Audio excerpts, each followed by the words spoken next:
Brought to you by TechnoSpark 20 series smartphones.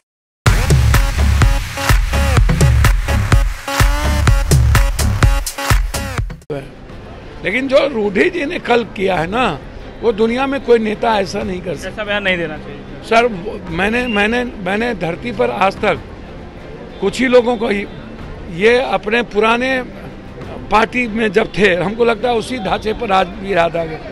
पुरानी party सबसे पहले ये लालू यादव जी के साथ थे, तो कम से कम आप दोनों एक साथ चलते थे, तो उस रिश्ते का भी आप लोग दोनों ख्याल रखिए। छपरा गोलीबारी मामले में घायल लोगों से मिलने पूर्व सांसद पप्पू यादव पीएमसीएच पहुंचे हैं। अंदर जो है घायलों से मिलकर पप्पू यादव बाहर आ रहे हैं। कल इन्होंने मुआवजे का भी ऐलान किया था। पप्पू जी, आप पहुंचे यहाँ पे मिलने के लिए, क्या मदद तो यहाँ पे स्थिति नहीं थे ना, तो गरीब आदमी है, ट्रैक्टर चला के काम करता है, दोनों का भी 25-25 हज़ार रुपया इलाज पहले कराएं।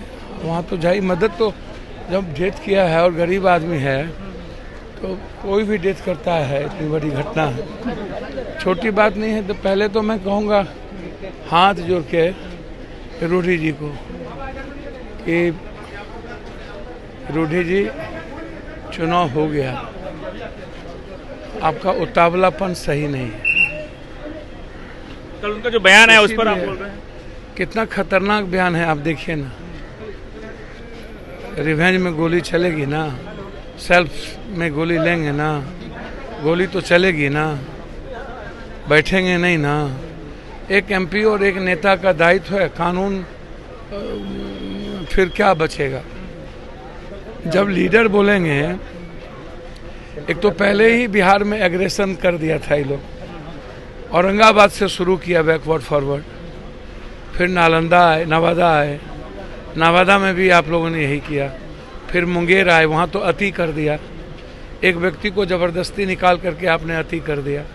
सुबह से शाम, और सबसे ज़्यादा मीडिया, सुबह से शाम मीडिया नेता से ज़्यादा खतरनाक मीडिया है। क्या खबर नहीं दिखाया मीडिया? नहीं, खबर क्या, आप गाली गलौज को करेगा वो भी दिखाइएगा, बैकवर्ड फॉरवर्ड करेगा, किसी जाति को गाली देगा वो भी दिखाइएगा। सर, जिसने भी दिखाया वही बात हम कर रहे हैं भाई मेरे, हम आपकी बात नहीं कर रहे हैं।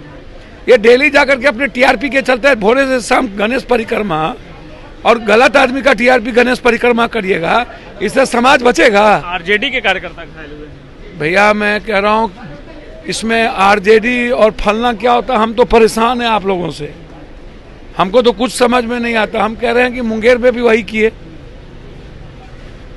भाई। 4 तारीख के बाद कुछ है, फिर सबको एक ही जगह रहना है, रिश्तेदारी है, सब परिवार की तरह रहेंगे, भोज भात में जाएंगे, सब एक दूसरे के काम आएंगे, सब एक दूसरे की मदद करेंगे। इसमें भी मुआवजे का ऐलान किया है, आपने भी मुआवजे का ऐलान किया। जा तो रहे हैं, तो मुआवजा कर दिया तो दे दिए, इसमें कौन मुआवजा वजह की काहे आप चिंता में पड़े हुए हैं। लेकिन जो रूढ़ी जी ने कल किया है ना, वो दुनिया में कोई नेता ऐसा नहीं कर सकता। ऐसा बयान नहीं देना चाहिए सर।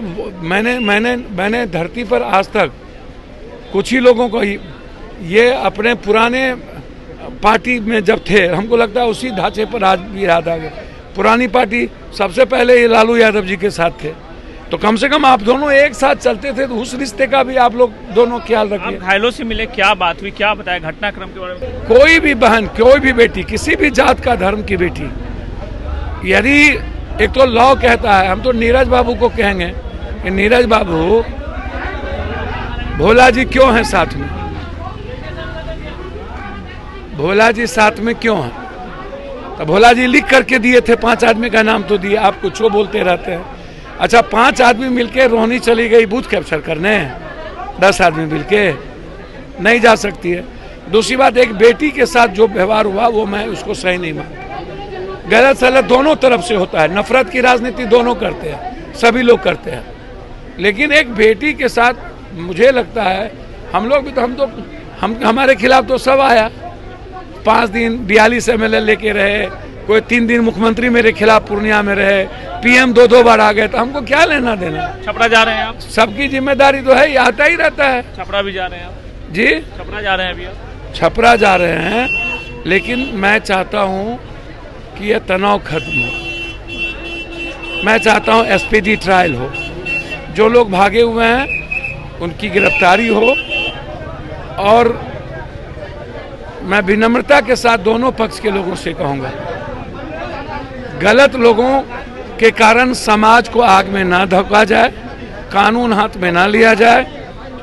हम लोग खड़े हैं, जिंदा जब तक हैं तब तक हर समुदाय, समूह, वर्ग के अधिकार के लिए लड़ेंगे, हर संप्रदाय के लिए लड़ेंगे। इंसानियत को खतरे में चुनावी वोट के चलते नहीं पड़ने देंगे। मेरा मानना है कि दोनों गठबंधन के जो नेता हैं, नीतीश जी भले नहीं बोलते हो, मैं नीतीश जी को इस मामले में मानता हूं, लेकिन नीतीश जी का एक एक पार्टी के लोग जिस तरीके का बयान दे रहे हैं वह गलत है और इधर को भी संयमित बरतना चाहिए। और चुनाव में बैकवर्ड फॉरवर्ड की राजनीति का कोई औचित्य नहीं है, जाति की राजनीति का कोई औचित्य नहीं है। राहुल गांधी जी, अखिलेश जी, प्रियंका गांधी जी या अरविंद केजरीवाल जी या उद्धव ठाकरे जी जात पात की राजनीति नहीं कर रहे हैं तो यूपी और महाराष्ट्र और हरियाणा में सुनामी नहीं आ रही है। आ तो गई। सिर्फ एक ही सीट नरेंद्र मोदी जी बनारस जीतेंगे, यदि जीतेंगे तो। पूर्वांचल में एक सीट नहीं जीतेगा, आज आप लिख लीजिए। वहां कहां जात पात है? वहां तो जाट, दलित, पासवान, पासी, पाल, गुज्जर, जाट क्या कहते हैं, प्रजापति, मला। पीएम फिर आ रहे हैं पटना। अरे भैया एक बात समझिए, 29 बार तो पीएम साहब महाराष्ट्र जा चुके। पीएम साहब एक, आज मैं भविष्यवाणी कर देता हूं, राम को इन्होंने छेड़ा और शिव के नगरी को तोड़ताड़ किया है, इसको कोई नहीं ला सकता। शिव की नगरी है ना बनारस। मेरी मान्यता है, जितना मैं आज तक समझा हूं उस नगरी को, शिव की मंदिर के चारों तरफ जिसने भी कभी छेड़ा, और शंकराचार्य ने जो बात कही थी कि, और फिर जगन्नाथपुरी में कह दिया कि नरेंद्र मोदी जी का जगन्नाथ भगवान इंतजार कर रहे हैं, तो भैया मैं दिल से कहता हूं, हनुमान ने कर्नाटक ले लिया, राम और शिव और जगन्नाथ भगवान इसको जान लीजिए कि भारत से मुक्त कर दिया। तो ये पप्पू यादव थे जो पीएम मोदी पर भविष्यवाणी कर रहे थे। अभी जो है पीएमसीएच में घायलों से मिले और मुआवजा भी इन्होंने दिया। इनका कहना था कि 25-25 हजार अभी इन्हें दिया गया जो घायल हैं, और अभी ये छपरा निकल रहे हैं और जो वहाँ घटना घटी उस पूरे मामले पर वहाँ जो है ये जाएंगे और वहाँ पर लोगों से मिलेंगे और जानेंगे कि आखिर घटना कैसे घटी है। सुजीत कुमार, बिहार तक, पटना।